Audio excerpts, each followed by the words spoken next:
সেটা তো আসলে চমক।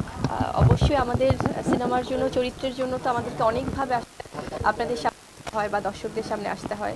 হয়তো কখনো আমি ওয়েট গেইন করছি সিনেমার চরিত্রের প্রয়োজনে, হয়তো ওয়েট লুজ করছি সিনেমার প্রয়োজনে। তো সেটা একটু চমক থাকুক। আর তাছাড়া যেহেতু রোজার মাস চলছে, এটাও একটা বিষয় আছে যে রোজা রেখে আসলে প্রমোশনাল শ্যুটগুলো করা হচ্ছে বা শুটিং থাকলে বা শ্যুট থাকলে করা হচ্ছে। মানে চরিত্রের প্রয়োজনে অনেকভাবে নিজেকে আসলে আনতে হয় সামনে।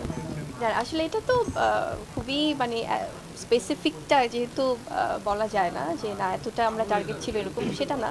আসলে এটা হচ্ছে যতটা সুস্থ থেকে যেভাবে একটা চরিত্রের নিজেকে আসলে ধারণ করা যায় সেভাবেই ওয়েট লুজ বা ওয়েট গেইন সবগুলো প্রসেসের মধ্য দিয়েই যেতে হয়। তো মিনিমাম তো আসলে ওটা লুজ করাই হয়েছে। আর হয়তো বা দেখা যাবে কিছুদিন পরে আবার গেইন করতে হচ্ছে চরিত্রের প্রয়োজনে। সো এটা আসলে খুব ডিফিকাল্ট একটা প্রসেস।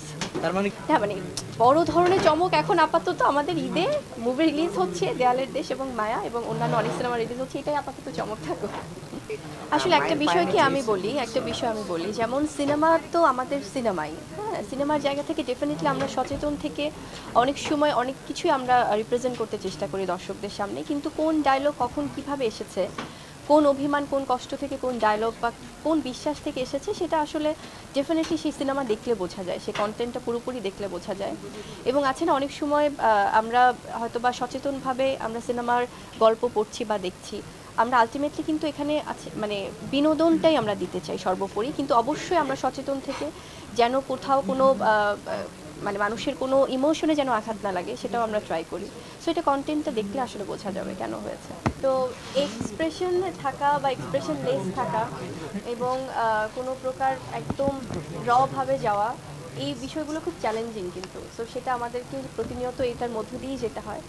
তো এভাবে আসলে দর্শকরা আমাকে দেখছে এবং যে আপনারা অ্যাপ্রিশিয়েট করছেন, প্রশংসা করছেন, সেটা আমার জন্য অনেক বড় পাওয়া। আর বাকিটা সিনেমা হলে গিয়ে আমি প্লিজ অনুরোধ করব আপনাদের সবাইকে, আমরা যেমন শিল্পীরা আমাদের জায়গা থেকে চেষ্টা করি একটি ভালো কনটেন্ট আপনাদেরকে দেবার, তেমনি আপনারাও অনেক ভালোবেসে আমাদের কনটেন্টগুলো প্রচার করেন দর্শকদের কাছে।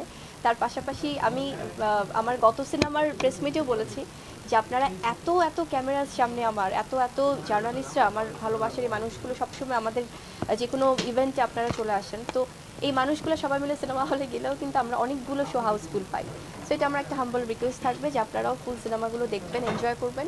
সেক্ষেত্রে তখন আমাদের কথা বলতে আরও বেশি ভালো লাগবে যে না আমাদের সিনেমাগুলোও দেখছে ভাইয়ারা। একদমই উচিত না, একদমই উচিত না। সেটা আমি আমার শিল্পের সত্তা থেকে বলবো। এবং এটা দায়িত্ব কিন্তু আপনাদেরও। মানে খুব দারুণ একটা প্রশ্ন করেছেন। এই যে আপনারা যত বেশি এখন সিনেমার সময়, এখন ঈদের সময়, এখন আপনাদের এই সিনেমা রিলেটেডই আসলে নিউজ করা উচিত বা সিনেমা রিলেটেডই আসলে ফোকাসটা থাকা উচিত।